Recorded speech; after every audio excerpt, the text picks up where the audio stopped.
Have you ever felt like you're constantly pouring yourself out, only to find your own cup empty? Do you often wonder why some people command effortless respect, while others, despite their best efforts, seem to be taken for granted? Perhaps you've found yourself bending over backward, trying to be available, helpful, and accommodating, only to be met with lukewarm appreciation, or worse, overlooked entirely. This isn't just about being nice. It's about a fundamental misunderstanding of human psychology, a subtle dance of perceived value. We are often taught that generosity and availability are virtues, and they are, in their purest forms. But when mistaken for endless supply, these virtues can ironically diminish our standing in the eyes of others. Let me tell you about John. John was, by all accounts, a genuinely good person. He worked as a marketing manager at a mid-sized tech company, a role he'd held for 5 years. From the outside, his career seemed stable. He was diligent, often the first to arrive and the last to leave.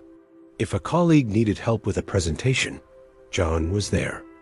If a team project hit a snag, John would burn the midnight oil to fix it. His door, both literally and figuratively, was always open. He never said no to a request, no matter how unreasonable, and he prided himself on his responsiveness, answering emails within minutes, even late into the evening. In his personal life, it was much the same. Friends knew they could call John at any hour for advice, a favor, or just a vent. He rarely made plans for himself that he wouldn't instantly reschedule if someone else needed him. He was the perpetual yes man, the reliable constant in everyone's chaotic world. He believed this was the path to being valued, to being indispensable. He thought that by being endlessly available, by being the easy option, he would cement his importance. Yet despite his unwavering commitment and boundless generosity, John felt a persistent ache of underappreciation. During team meetings, his carefully crafted proposals often received cursory glances, while less thorough, more bombastic presentations from other colleagues garnered immediate attention and praise. Promotions seemed to bypass him, going instead to individuals who appeared to work fewer hours and certainly answered fewer frantic last-minute calls. When he finally mustered the courage to ask his boss about his career trajectory, the feedback was vague. "John, you're a solid performer, a real team player. Just keep doing what you're doing." It sounded less like encouragement and more like a polite dismissal. Outside of work, his friends treated his availability as a given. Last-minute cancellations on their part were common, and they rarely offered to return the favors he so readily extended. He was the one who always drove, always picked up the tab, always listened without interruption. He was the emotional emergency service, but never the main event. He began to notice a pattern. The more he gave, the less he seemed to receive in terms of genuine respect or reciprocity. His constant presence had, paradoxically, made him invisible. This wasn't malicious on anyone's part. It was simply human nature playing out its oldest tricks. The human mind is a master of filtering. It's designed to conserve energy, to pay attention only to what is novel, what is challenging, what requires effort to acquire. Think about it. When you live next to a bustling highway, after a while, you stop hearing the constant rumble of traffic.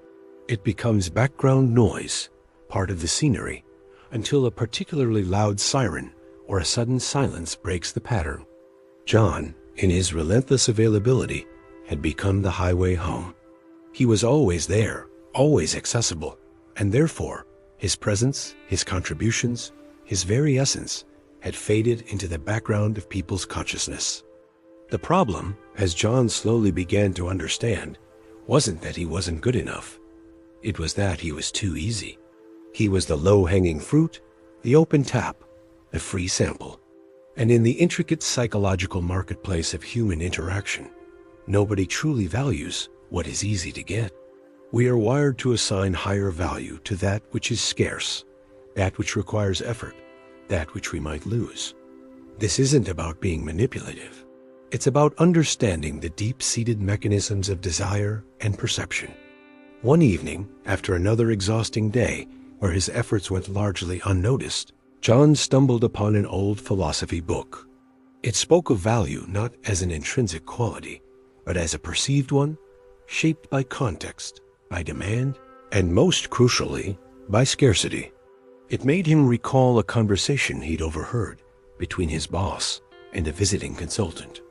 The consultant, a sharp, impeccably dressed woman named Miss Davies, had a reputation for brilliance and a calendar booked months in advance. She never seemed to rush, spoke calmly and deliberately, and rarely answered emails immediately. Yet, when she did speak, everyone listened intently. When she offered a solution, it was treated as gospel. Her presence felt weighty, important. John realized that Miss Davies wasn't necessarily working harder than he was. She was simply perceived as more valuable, more expensive. Inspired, John decided to conduct a quiet experiment, not to become someone he wasn't, but to reclaim his own value. His first step was subtle. He started by establishing boundaries with his emails.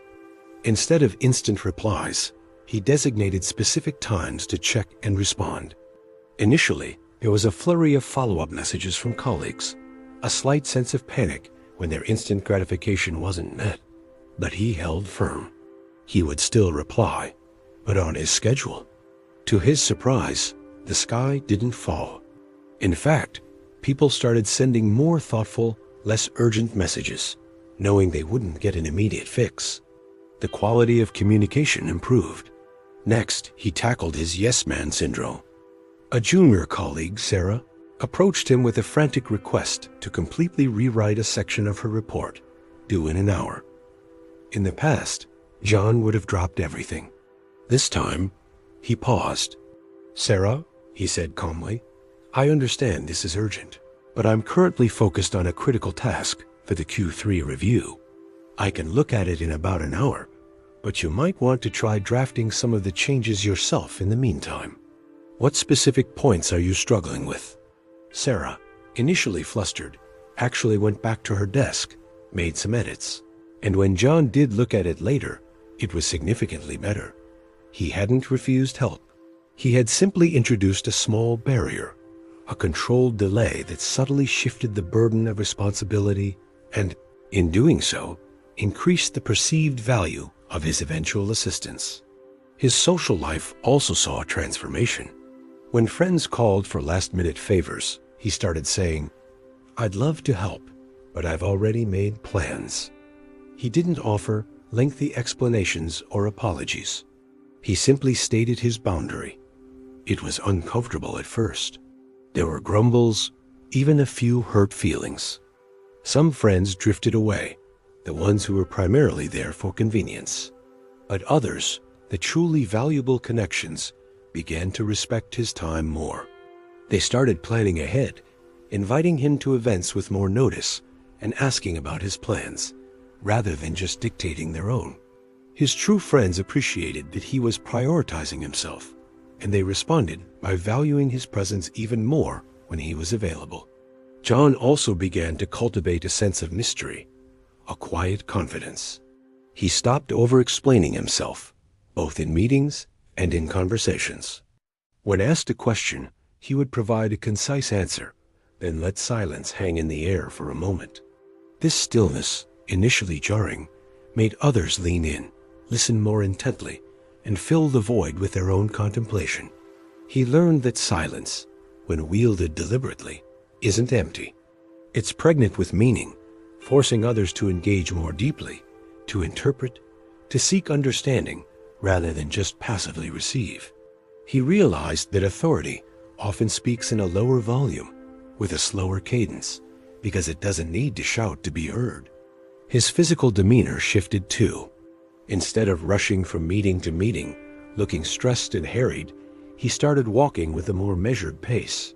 He stood a little taller, made more consistent eye contact, and spoke with a calmer, more deliberate tone. He stopped trying to prove his worth through constant motion and began to exude it through a quiet, self-possessed presence. The changes were gradual, almost imperceptible at first, but cumulatively, they had a profound impact. At work, colleagues started seeking his input more intentionally, not just for quick fixes, but for strategic advice. His boss, noticing his newfound confidence and the higher quality of his focused contributions, began assigning him more significant projects that actually led to promotions. He wasn't just a team player anymore. He was a leader, a valuable asset whose time and expertise were clearly finite and therefore priceless. His personal life reflected this shift too. He wasn't the perpetual emotional dumping ground. He was the respected confidant. Friends who truly valued him appreciated his deliberate presence, understanding that when he committed to something, it was a genuine choice, not an automatic reflex. He no longer felt invisible. He felt seen, respected, and truly valued for who he was, not just for what he could do on demand. John's journey wasn't about becoming arrogant or aloof. It was about understanding the fundamental psychology of value. It was about realizing that continuous, unlimited availability doesn't elevate you. It simply makes you commonplace. True value, true respect, is cultivated through a delicate balance of presence and absence, of generosity and self-preservation. It's about consciously designing your interactions so that your contributions are treated not as free resources, but as precious commodities. It's about making yourself expensive, not in monetary terms, but in the psychological currency of respect, attention, and genuine appreciation. It's about becoming a deep well of insight and capability, not an overflowing faucet that everyone takes for granted. And when you do, you will find that those who truly matter will not only seek you out, but will treat your presence as the gift it always was. If John's story resonated with you, and you were ready to unlock deeper insights into human psychology and transform your understanding of yourself and others, then make sure to subscribe to Deep Mind. We delve into the unseen forces that shape our lives, bringing you powerful, research-backed knowledge to help you navigate the complexities of the human experience. Join our community and discover how to truly thrive.